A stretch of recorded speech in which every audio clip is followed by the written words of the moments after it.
Quiero darle paso ahora a nuestra segunda invitada. Ella es la doctora Virginia Abello Polo, hemato-oncóloga del Hospital San José y presidenta de la Asociación Colombiana de Hematología y Oncología, ACHO. Bueno, muchas gracias por esa introducción. Me gustó mucho preparar la charla y recordar esto sobre los hitos, la historia de la innovación en medicina, y empiezo diciendo que la historia de la innovación en medicina en realidad es la historia de la humanidad. Es la historia de los protagonistas de cada uno de estos hitos, que va de la mano con su historia personal, pero además de la historia personal de quienes sufrieron las enfermedades también. Entonces es bonito ver cómo la historia cambia la medicina y la medicina cambia a las personas, y todo esto está hecho por personas que se pensaron distinto. La siguiente. Esta frase siempre me gusta mucho y es: un hombre con una idea nueva es un loco hasta que la idea funciona. Y eso pasa todo el tiempo, y cuando uno ve estos hitos y se pone a leer sobre las personas que hicieron estas cosas, a veces parece un poquito loco cómo llegamos a las conclusiones o a lo que pasó después. La siguiente. Y bueno, voy a hablar de 10 hitos. Hay muchas cosas que uno podría decir en la historia de la medicina, pero voy a hablar de 10 que me parecieron más importantes. Y el primero, por obvias razones, son las vacunas. Las vacunas empezaron en China. La idea de la vacuna empezó hace muchos años, más de 1000 años. Está el primer reporte para prevenir la viruela. Pulverizaban las costras de los enfermos para inhalarlas. Esto está descrito hace más de 1000 años. No sé qué tantos resultados tendría, pero está descrito que lo hacían. Tenían la idea que un infectado podría, digamos que, inmunizar a los demás. Y la idea, realmente el nombre de las vacunas viene de un experimento de Edward Jenner, que observó en 1796 que las personas que ordeñaban vacas que tenían viruela vacuna, eran inmunes contra la viruela humana, y se le ocurrió que había una forma en que si uno tiene defensas contra una enfermedad, y de ahí viene la palabra vacuna en realidad. Finalmente inoculó en 1796 un niño de 8 años con viruela bovina que murió. Una idea loca. Éticamente seguramente no pasaría un comité de ética hoy en día, pero es el padre de las vacunas. Las ideas en medicina muchas empiezan así. Louis Pasteur finalmente fue el que se inventó, el padre de las vacunas realmente, y el nombre de vacuna viene de la idea de Jenner, pues de las vacas. Pero finalmente Louis Pasteur desarrolla las primeras vacunas, y de ahí viene toda la tecnología que ya sabemos. Se estima que las vacunas, solamente la vacuna de sarampión salvó entre 2010 y 2018 23 millones de vidas. Las enfermedades como la viruela han desaparecido en el mundo prácticamente. El último caso fue registrado en 1979, y las vacunas evitan entre 2 y 3 millones de muertes al año. Se nos olvida porque es algo que lo vivimos todos los días. Pero realmente solamente hasta esta época en que nos surge el coronavirus, que mató a más de 6 millones de personas en el mundo, empezamos a ver realmente, a discutir de nuevo el tema de las vacunas. La vacuna contra el coronavirus de enero del 2022 salvó 9.370 millones de vacunas, hasta enero del 2022 se habían puesto 9.370 millones de vacunas, solamente para vacunar el 50% de la población mundial. Es el experimento de vacunas más grande de la historia de la humanidad. Nunca habíamos vacunado tan masivamente a nadie, con un experimento que además resultó siendo, a pesar de todos los que hablan más de las vacunas, el experimento tal vez más exitoso de la historia de la medicina. Las vacunas del COVID han salvado, se estima solamente en Europa, 25 millones de muertes en un año. La siguiente, por favor. En la historia de la medicina, pues los antibióticos, desde luego, son los grandes avances de la humanidad. Alexander Fleming se encontró por casualidad estudiando sobre los hongos. Era un experto en investigar sobre hongos, tenía cultivos de hongos en cajitas de Petri, que así es como se estudian los hongos, y vio que de bacterias, tenía cultivos de bacterias, y vio que le cayó había un hueco blanco en el cultivo de la bacteria, en la plaquita, y descubrió que ese era un hongo, que era el penicilino, y de ahí sale la penicilina. Y de ahí viene el desarrollo de todos los antibióticos. Si los antibióticos no hubiéramos podido sobrevivir, muchos de ustedes seguramente han tenido infecciones, y lo que hoy en día nos parece No, me dio una faringitis, me dieron un antibiótico, me dio una celulitis, me dio un antibiótico. Un paciente trasplantado, por ejemplo. Los trasplantes no fueron exitosos hasta que no mejoraron los antibióticos, en realidad. La historia de la medicina está marcada por la historia de antibiótico-terapia. Y ese es el crecimiento de la disponibilidad de antibióticos y vacunas en el mundo durante los años, como han aumentado, y se estima que la disponibilidad de antibióticos, vacunas y agua potable son las razones más importantes del aumento de la expectativa de vida en el mundo, más que cualquier otro tratamiento. Entonces, esta es la expectativa de vida en el mundo para 1900, y vemos cómo en 1900 para Estados Unidos está en 47 años y en Argentina 40, este es un estudio argentino, y para el año 2000 la expectativa de vida es 76.9 años en Estados Unidos, en Argentina 71 años, y se estima que los pacientes, las personas que nazcan después del 2010 van a vivir hasta los 100 años en promedio. La siguiente. Este es otro de los grandes hitos de la historia, se nos olvida también, es muy reciente, pero se nos olvida y se nos pasa de largo, y es que para el año 1950 la prevalencia de tabaquismo era del 50%, 50% de la gente en el mundo fumaba. Hoy en día solamente fuma el 25%, perdón, 80% de la gente fumaba en 1950. 80% de la gente en el mundo fumaba, de los adultos. Hoy en día solamente el 25%. Y esto se debe a que este hombre, que además era fumador él mismo, en 1954, y es uno de los padres de la salud pública en el mundo, hizo un gran estudio con 800 pacientes, investigando 800 pacientes con cáncer y viendo la relación entre cáncer y cigarrillo, específicamente con cáncer de pulmón. Años después mostró evidencias de efecto del tabaco en enfermedades coronarias y en otras 18 enfermedades, y es el autor de la frase fumar es perjudicial para la salud, que ahora nos parece tan normal, pero que para ese momento fue toda una revolución. Incluso hay una película sobre el tema, sobre cómo las tabacaleras querían evitar que esto se supiera. La siguiente, por favor. Las imágenes diagnósticas es otro de los grandes hitos de la humanidad.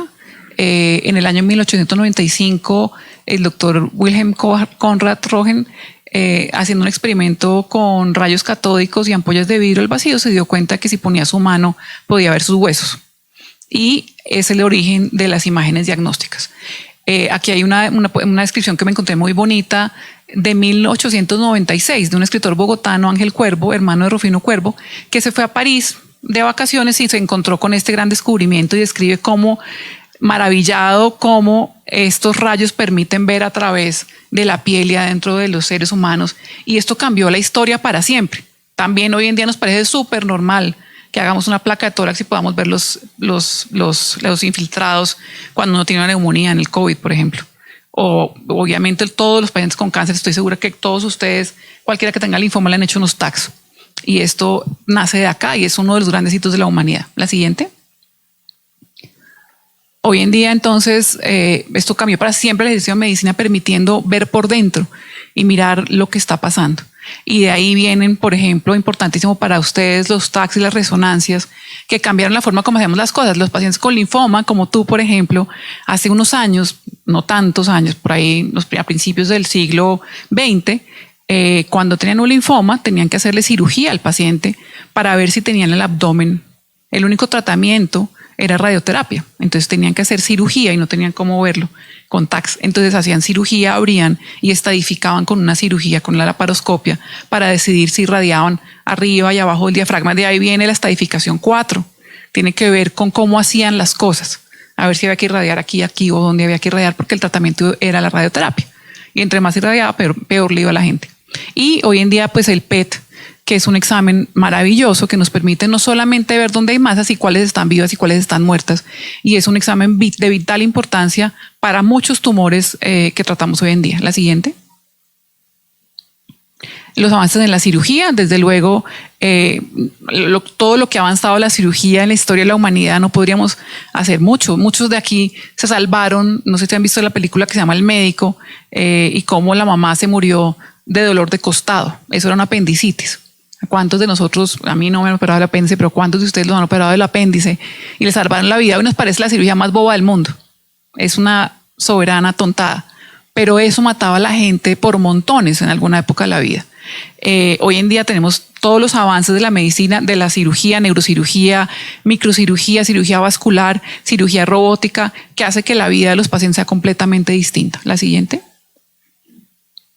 El proyecto del genoma humano, uno de los hitos más importantes de la historia de la humanidad. Cogieron todos los genes de un ser humano y lograron saber uno a uno cuál es la clave genética que nos domina. La clave que dice que yo tenga el pelo negro, los ojos azules, la piel blanca, oscura, todo eso, y sobre todo las enfermedades. Una vez que pudimos secuenciar todo nuestro genoma, es más fácil encontrar cuál es el gen dañado y cómo puedo diseñar una medicina específicamente para esa enfermedad.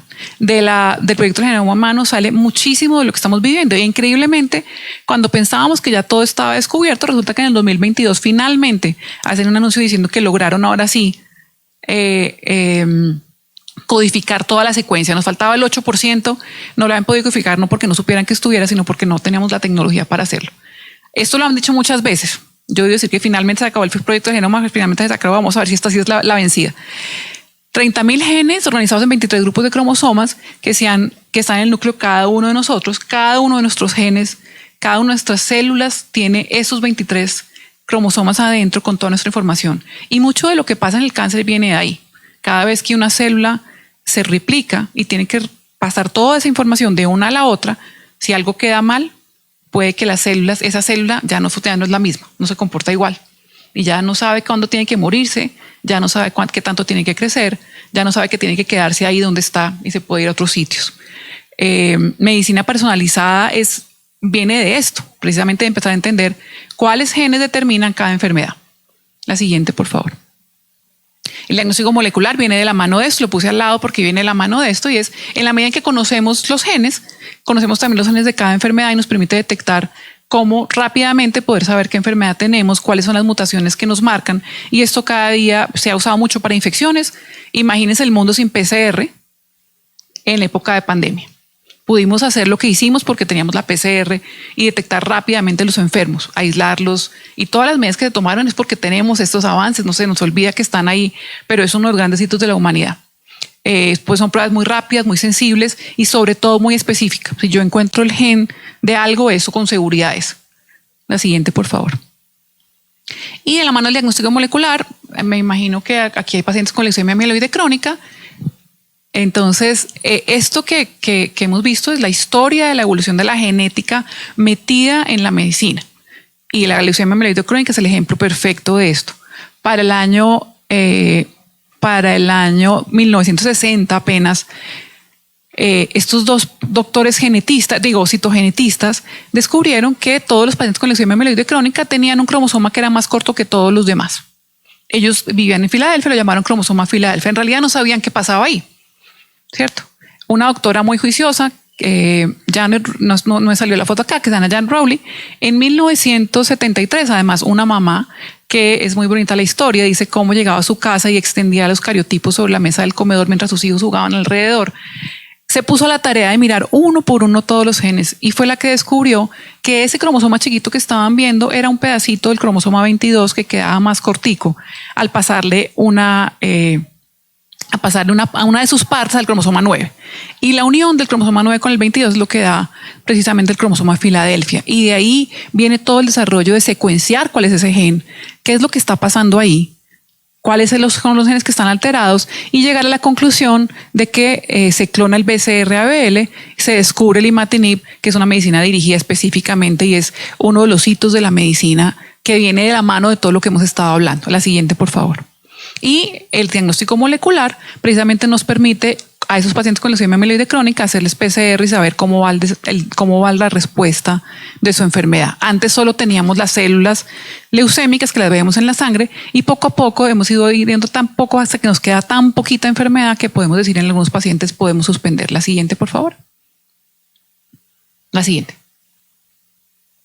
Los trasplantes, desde luego, son unos grandes hitos de la humanidad. También los damos por sentado, pero hoy en día es una de las técnicas que salva más vida en el mundo. Hay una primera descripción que es una historia de Dante, ¿cómo se llama? Un santo, que dicen que le trasplantaron la pierna de un esclavo. Es la primera descripción de un trasplante en la historia. Nadie sabe si es verdad. Cosme y Damián, esa es la historia.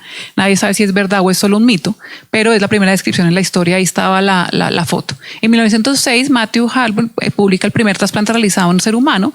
Le pusieron el codo de un cerdo, el riñón de un cerdo conectado a las venas del codo. Pues no funcionó el experimento, claramente. Ahí venimos de los locos. Sin embargo, no se dieron por vencidos, siguieron intentándolo. Finalmente, en 1933, Voronoi es el primer trasplante entre humanos. No había compatibilidad de o no sabían que tenían que ser compatibles. Desde luego el paciente fracasó, pero son los primeros intentos. El primer trasplante exitoso renal se realizó en Boston en 1954. Ahí están los autores. Y la historia del trasplante está íntimamente ligada a la historia de la inmunología y la historia de la cirugía. En la medida en que mejoraron las técnicas quirúrgicas y pudieron juntar los trasplantes, los órganos pudieron mejorar. La siguiente. Y esta es lo que hace trasplantes en el mundo. Trasplantes de progenitores hematopoyéticos son los más frecuentes en el mundo. La siguiente. 68,000 trasplantes cada año, más o menos. La radioactividad, también uno de los hallazgos más importantes de la humanidad, de la mano de esta mujer, Marie Curie y su esposo. La siguiente. Y de ahí, de la historia de la radioactividad, surge la historia del trasplante. Voy a pasarlo rápidamente. De la bomba atómica, donde se irradiaron tantos seres humanos, empezamos a descubrir la necesidad, el hecho de que un paciente irradiado pierde su médula ósea y se puede reemplazar con la médula ósea de alguien más. La siguiente. Todo esto son los pioneros del trasplante de médula ósea, que no se rindieron ante las primeras fallas, no les funcionó. Empezaron como en los años 50, pero solo hasta los años 70 realmente, cuando mejoraron las técnicas, logró ser exitoso. La siguiente. Todo esto son los hitos, cómo se fue desarrollando el trasplante. La siguiente. Y de la mano de aparecer los trasplantes, aparecieron la idea de que hay que tener trasplantes alternativos porque no todo el mundo tiene un hermano. Y entonces nacen los trasplantes de sangre de cordón umbilical. La siguiente. Los trasplantes de donantes no relacionados. Este es Anthony Nolan con su madre Shirley Nolan, que creó el primer registro de donantes no emparentados, que también cambió la historia para siempre, porque hoy en día uno puede trasplantar pacientes con donantes voluntarios que no son familiares. La siguiente. Este es el desarrollo de los registros de donantes. La siguiente. Y el crecimiento de los trasplantes no relacionados en el mundo. La siguiente. Los tratamientos del cáncer. No menos importante, lo dejé de últimas porque pues ves lo que vamos a hablar todo este tiempo, y es que hay múltiples tratamientos que han ido mejorando: la quimioterapia, la radioterapia, el trasplante de médula ósea, y bueno, sobre todo el crecimiento en ensayos clínicos. La siguiente. Este es el crecimiento de ensayos clínicos en el mundo. La siguiente. Este es el porcentaje de sobrevivientes de cáncer por edad y por género, lo que demuestra que todo este esfuerzo que se ha hecho finalmente se ha terminado en que hay cada vez más sobrevivientes de cáncer. Es una enfermedad en la que estamos no ganando todas las peleas, desde luego, pero sí muchas. La siguiente. Y de mano de la genética, fíjense todos los genes que se han descubierto con respecto al cáncer, que hemos pasado de una terapia. La siguiente. De una terapia donde tenemos radioterapia, quimioterapia, terapia hormonal y cirugía, la siguiente, a todas estas estrategias terapéuticas que tienen que ver con medicina personalizada, basada precisamente en lo que estamos hablando de los genes. Medicina dirigida a cada una de las enfermedades, que tienen menos toxicidad y es más específica. La siguiente. Esta es la historia de la hematología. Van a pasar rápido por estas, que es la historia de la hematología, cómo empezamos a descubrir los glóbulos rojos, los glóbulos blancos. La siguiente, el descubrimiento, la descripción en 1845 de la leucemia. Y bueno, estos son los hitos, voy a pasar rápido. Importantes de los hitos de la hematología: el uso de citrato para la terapia, el anticoagulante para la terapia transfusional. Sin eso no podríamos transfundirnos. El uso de descripción de técnicas de hacer la médula ósea en el 29. Están todas las técnicas de quimioterapia. La quimioterapia empezó primero en las leucemias que en cáncer sólido. Bancos de sangre, derivados de la Segunda Guerra Mundial, bancos de sangre, trasplante de médula ósea y los estudios de compatibilidad HLA. La siguiente. Las terapias diana, que es lo que estamos hablando. Todas las terapias diana iniciaron primero con leucemias. La siguiente. Y finalmente la terapia celular, que es lo que hoy seguramente aquí está el doctor Humberto que nos va a hablar de eso, que es de lo último que estamos hablando, cómo usar nuestras propias células para defendernos del cáncer. La siguiente. Básicamente la historia de la medicina es la misma de la historia de la humanidad, como ya lo dije. Todos los grandes hitos se lograron gracias al trabajo de alguien loco que tuvo una idea que fue exitosa finalmente, y todos y cada uno de las ha salvado más de miles de personas en el mundo. Cada uno de estos hitos ha salvado millones de personas en el mundo. La siguiente, y una frase que me parece muy importante, y es que todos, en línea un poco con lo que tú dijiste, y es que todos estamos del lado, la vida tiene dos lados oscuros, dos lados, uno muy brillante donde estamos saludables y uno oscuro. Eventualmente todos vamos a pasar al lado oscuro, y lo importante es que cuando pasemos hacia el lado oscuro logremos darle luz a nuestra vida independiente de la oscuridad. Entonces con eso los quería dejar. Muchas gracias por la invitación. Me pasé un poquitico del tiempo, pero ahí lo logré.